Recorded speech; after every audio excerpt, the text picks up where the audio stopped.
January, and going through a really, really good offseason with Coach Thunder and his staff, the leadership that we've put together, working with our guys on growing as leaders and connecting, and then get into spring ball, and things are exciting and going good. And then all of a sudden, March 7th, we break for spring break. And we'll see these guys in 10 days. And next thing you know, it's June.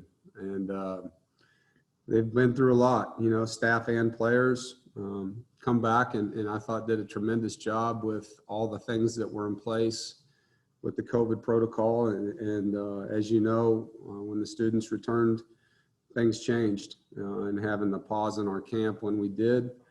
And, whether it was positive tests or contact tracing, but to finally be on the other side of that, and to have our team back, I'm very proud of the resiliency of this group and the way they've stuck together through all the unknowns, the ups and downs of are we playing, are we not playing, having to move our opening game back, all the civil unrest. The team just keeps fighting and fighting together. And I think that's one thing that NC State, in my opinion, does extremely well. Obviously, going back to Jimmy V, but never quit. And I think that resiliency is something that this team takes personally and has done a tremendous job. And so they're very excited to be on the other side of this with a game in sight, and look forward to playing our first of 3 in-state opponents. And this is a game that goes back. It's the longest continuous rivalry between 2 ACC schools and the 3rd longest in the nation. It's a game that's been played since 1910. And a game that's gone back and forth in my tenure here. And we have great respect for Wake Forest and for Coach Clausen and his staff. And obviously they have the benefit of playing one game and having that game under their belt. As we all know, people talk about the improvements teams can make from week 1 to week 2. And I know that's something that they have as an advantage. Looking at them as a football team, they have their systems. They're very sound. They do not beat themselves. They don't turn the football over. They create a lot of takeaways defensively. They don't get penalized. They put themselves in positions that way to win games. And they're a very unique style of zone read offense with the mesh and the RPO game, and how it works timing-wise in the backfield. They lost a lot of skill on offense, but the kids that they have showed a lot of athleticism in that game. Their tailbacks are returning players with a lot of statistics behind them and have good speed and strength. I think they have a good blend there at their tailback position. You could see the athleticism of Donovan Green, number 7, and Roberson, number 5, and I think found a playmaker in the slot with Morin. So you can kind of see who they've replaced their playmakers with and what those guys are capable of. As always, their offensive line plays well together. And they play very, very up-tempo offense. The no huddle has a lot of different versions in college football. This is, in my opinion, one of the fastest of those that we'll face. Defensively, very good front 7, very experienced front 7, and they showed a little more depth in their D-line than they have in the past in that rotation. But they return a lot of guys that have made a lot of plays, and obviously Basham is a player that we have great respect for. Not that we don't, the rest of them we do, but he is a very tough, big, athletic defensive end that anchors their front. Their linebackers play downhill. They understand their scheme. They've got good pressures that they run and disguise well, and then on 3rd down, they do a lot of different things, and they're different each week in their approach. And I think they're very sound in how they attack offenses. So, like any game, it comes down to complementary football. And for us, we need to take care of the football on offense. We need to stay on the field. We need to be physical and do the things that we can do and take advantage of the plays that are there.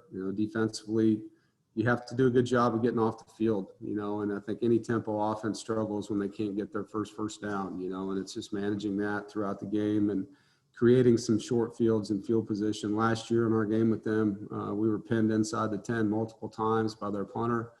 We turned the football over. We didn't give ourselves a chance, and in any game, I think it starts with you not beating yourself. And that's a huge point of emphasis for this football team. And I look forward to watching them go out there and do it. I'm excited. We announced our captains yesterday, and those 4 young men have great respect from their teammates.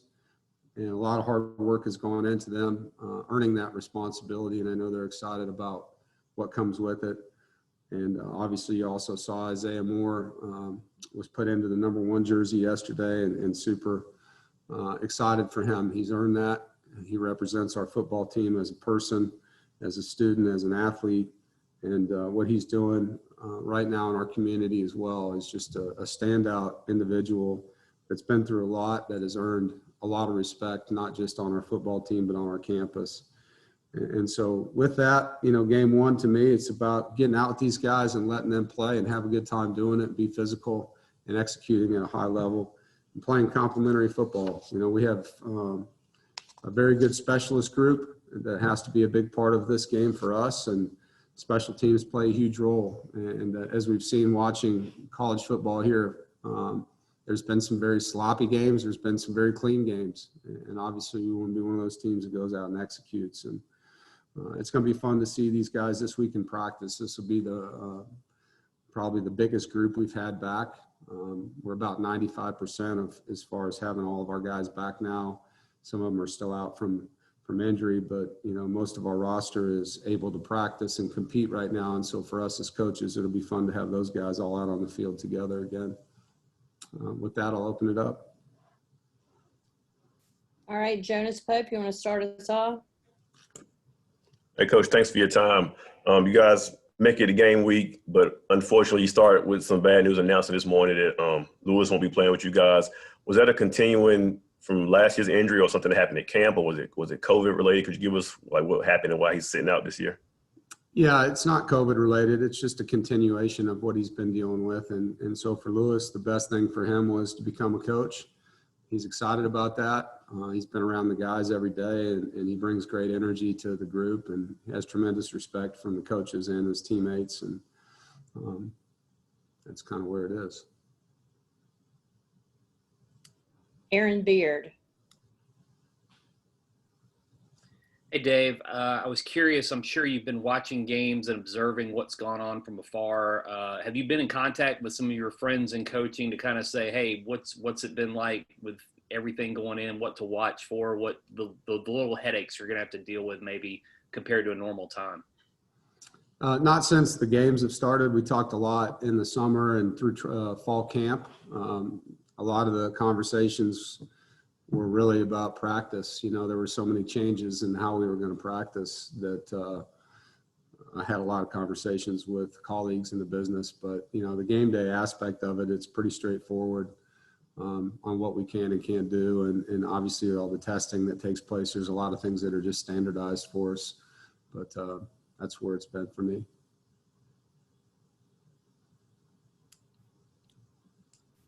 Joe Giglio, what you got? Hey, Dave, you mentioned the resiliency of this group. What's realistic to expect from Tim and the offense given all of the off-season obstacles? Yeah, I think it comes down to you're not going to see the whole playbook, obviously. I think as we got into training camp, we were able to install a lot. Those 2 weeks where they kind of backed everybody down in the summer, where we had like the 20-hour rule, we were allowed to do a lot of walkthroughs. And so he was able to get a lot of things coached in that situation. And we were starting to install quite a bit. And once we hit the slowdown and lost a lot of guys during that 8-day window, it is really a time where he settled in on what do we need to have, at the beginning of the year, and really repping those things as guys came back. So I think you're going to see the offense grow as the season goes. It's not going to be a deal where in game one, everything that he has, he can do. And I think part of that will be his personnel as he goes forward too, just seeing how guys respond on game day. And you think you know who your guys are going into the first game, but as we all know, some guys all of a sudden will emerge on game day as a playmaker, and that will change some of the things that you do. But it will be different than the whole thing's different, really, how he calls it and the different things he can do within the system. So you'll see some formation similarities, but the system itself will be a lot different. Andrew Schnicker. You talked about Isaiah Moore getting the #1 and what that means. And obviously with the leadership responsibilities that come along with that, does having that player take on an added importance this year with everything in terms of keeping the guys accountable for their behavior off the field and everything else? I think that depends on the individual. I think that's part of who Isaiah is, Andrew. I think that's something that he'll take on his plate because he likes that responsibility of holding people accountable. I think he looks at himself not only as somebody that leads by how he plays and how he acts, but he really does have a voice with this team and has no problem speaking from the heart about things. And so I do expect him to take on a bigger leadership role, not because of the jersey number. I think that just validates it because of who he is. If he was wearing 41, he wouldn't be any different as far as how he leads this football team. Brett Friedlander, what you got?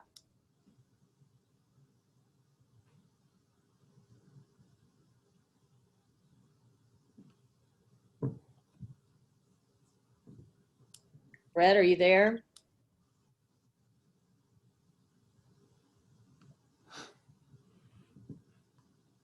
All right, let's move on to Mike Topher. Good afternoon, Coach. You referenced last year's game in Winston-Salem, and during that span, you guys obviously had a ton of guys playing that might not normally play due to injury and other things. How much of a difference does that make game planning and going into game week and playing Saturday, having a lot of those guys who have already experienced Wake Forest and what they're about? Well, it's hard to put experience into a player. You can't do that. And so, last year we were forced to play a lot of freshmen due to those injuries. And so those freshmen now have that in their background to draw from, and that's valuable for them, having played not just Wake Forest, but played in games. We were playing guys out of position in that game last year. We had safeties and nickels playing corner against them. So we don't have to do that now, which is obviously a huge benefit. You can play guys in the position they were recruited to play, that they have the best skill set to play in. And so it's nice to have that. The biggest thing for us in this game in particular, and you saw it in a lot of the openers, there's going to be a lot of rotation. I mean, there's starters, but there's going to be guys that play as much as the starters because of the first game, the tempo, all the things that go with it, and the time lost. There's players that were out not only for an 8-day pause, but that were out for contact tracing for an additional 14 days. And that's going to set them back where we can't expect them to play 80 plays, so we have those things going on within the roster and the depth charts where the depth is going to be definitely something that we have to be able to take advantage of in the rotation, and the depth has to perform well. Coach Brett's having some mic issues, but he asked me to ask the question. He said, you mentioned the advantage of having played a game already, but is there an advantage to being able to scout Wake from the game it has already played, as well as the unknown of them not having tape to watch of you? Yeah, I think there is. I do think from a playing standpoint, getting on the field with your team and seeing them play a game is a huge advantage for your own well-being as a coach. The scouting aspect obviously gives us an advantage to have film on who they're replacing their lost starters with and how they're using them. For them not to have film on, how Tim's going to call it or Tony's going to call it obviously helps us. But, those guys had a lot of film as play callers at other places that I'm sure they're using. So, I think it's the personnel piece maybe that is the biggest advantage for the team that hasn't played, because you can see their guys and they can't see ours.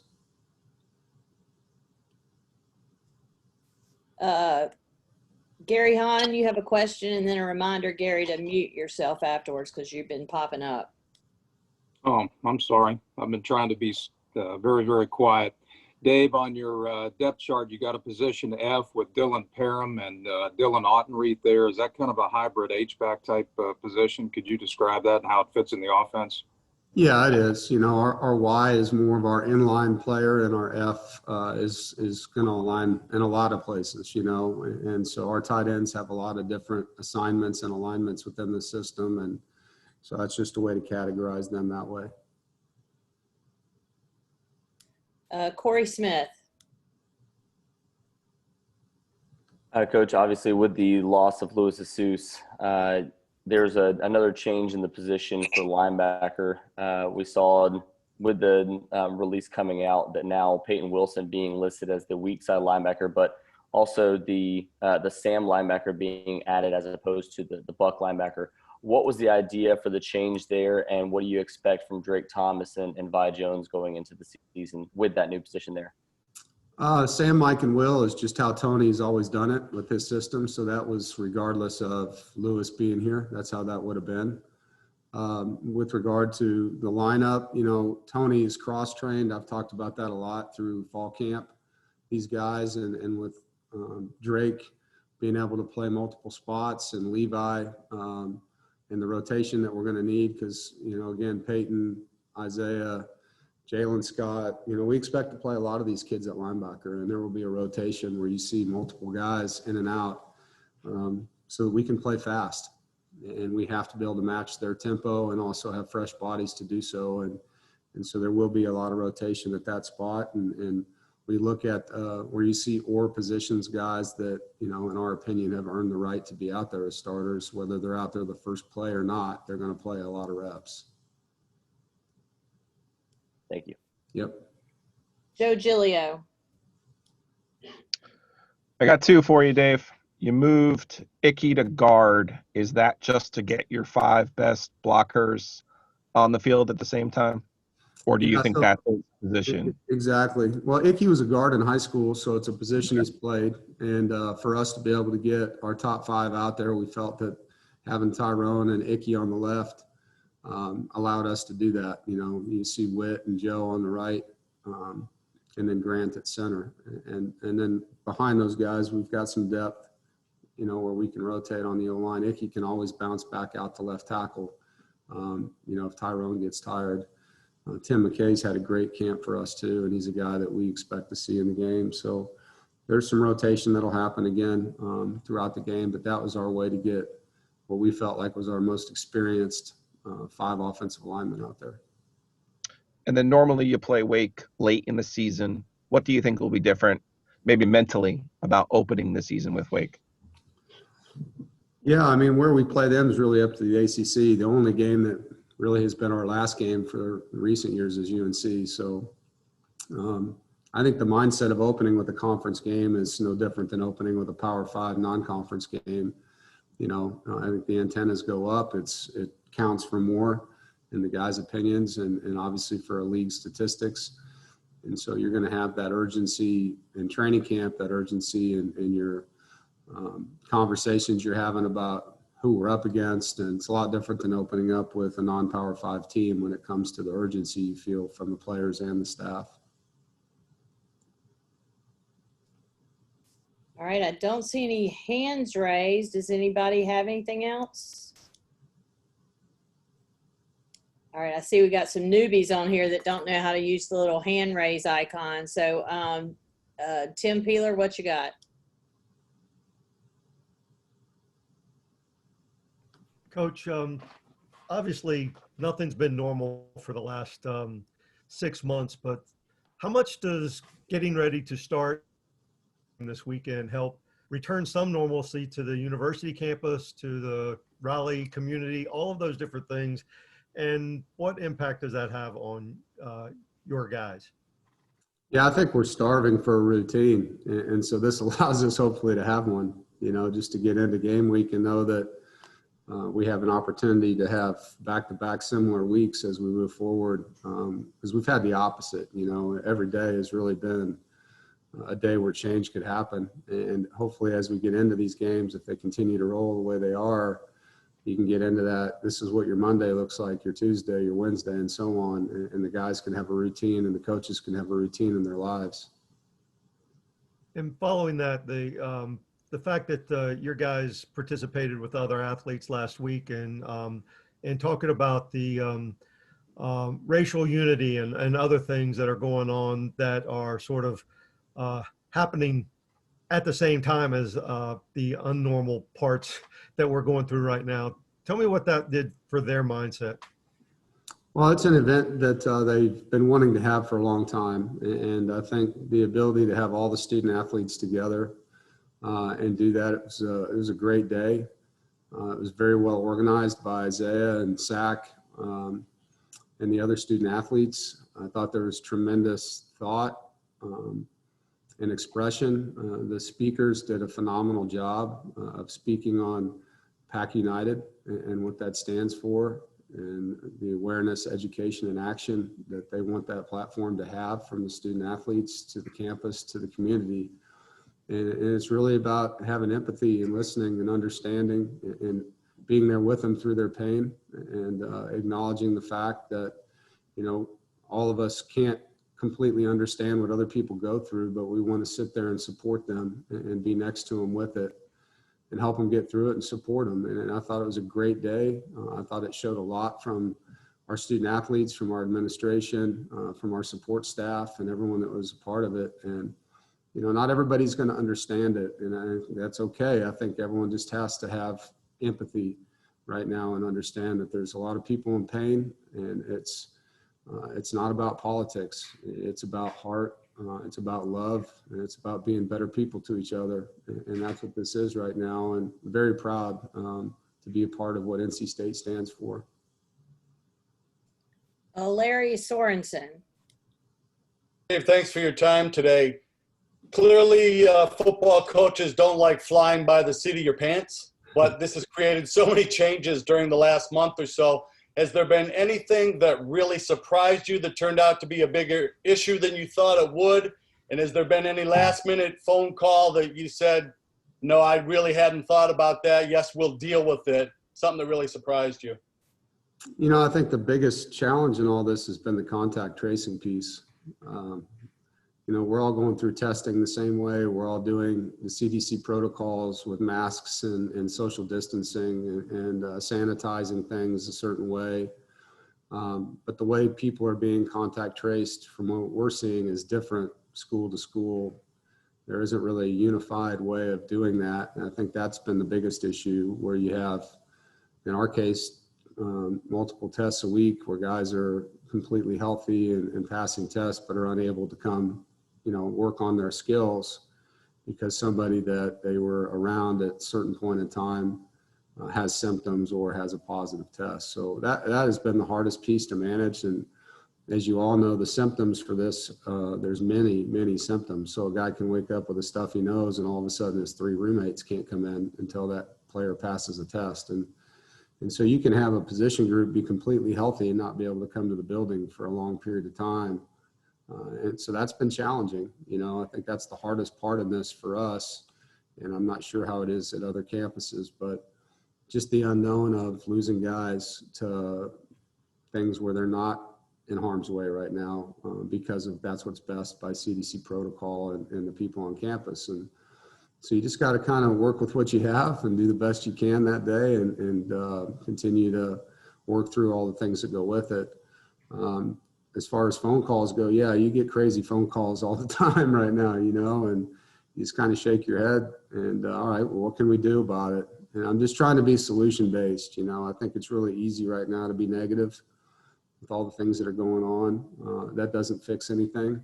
I've told our players, our coaches, we need to take a positive mindset in the face of this adversity. And if we're a team that handles chaos better than other teams, we're giving ourselves an edge. And so that's something we've challenged ourselves here to try to do day in and day out. But it is challenging, you know, it is. And there's constant times where we're holding each other to that standard to let's find a solution. Complaining fixes nothing. And so for us, that's really been where we've been day in and day out, hour to hour with this thing, Larry. Jonas Pope. Coach, you guys get so much energy from the crowd at Carter Finley, especially at night, but you guys won't have that this weekend. Does that even matter, like once the ball is kicked off, or have you talked to the guys about make sure they bring their own energy on the sideline to kind of give you guys some kind of edge? Yeah, well, we definitely have to have that. You know, we've talked about offense, defense, special teams, and then our team. our sideline team has to be great, supporting each other. But yeah, it'll be unique playing in an empty stadium. We do have some pretty sweet cutouts over there. I saw Zach Galifianakis' face, and Bill Cowher was in the crowd yesterday during our mock game. So there's some comedy relief in the stands right now. But it's not having the students there, not having our fans, our parents, that's hard, and to say that we don't get energy from them would be a lie. We do. But we know they're going to be cheering us on from afar, and hopefully this is just a thing that we deal with for 1 week. We don't have another home game in September, so, our fingers are crossed that things can change possibly after that. Joe Giglio. Dave, I see an oar there with Porter Rooks. I know you were excited about him on signing day. What has he done in camp to impress you to kind of get that oar there? He's just consistent. He makes plays every day. He's the same guy. He's for a freshman, it's hard that first semester, particularly with what they're dealing with here. And Porter's very mature. He learns the offense very quickly. He makes plays. He catches the ball naturally. He's a good route runner. More than anything, he's just earned trust because he's the same every day. And I think that's the biggest thing you look for if you're going to play somebody at a young age. You don't want to not know what you're getting. And for him, it's very consistent performance day in and day out. 2 more questions. Brett Friedlander. Okay, I think maybe I've worked my mic out. Can you hear me? Yeah. Outstanding. So I'm sure you've been following what's going on at Virginia Tech with their game being canceled or postponed this week. As a guy who's already had, schedule changes and all, in the back of your mind, do you think about the fact that you're not really sure if a game's going to get played until actually it's game day, or do you tune those kind of things out? Yeah, I mean, I don't know week to week what can happen. I think that's part of why I said this earlier when we moved that game. The league created a schedule that has some bye weeks in it, that has some open end on the backside of things if they have to move games due to other teams' health or circumstances. So, trying not to worry too much about that. I know we went through a similar thing here.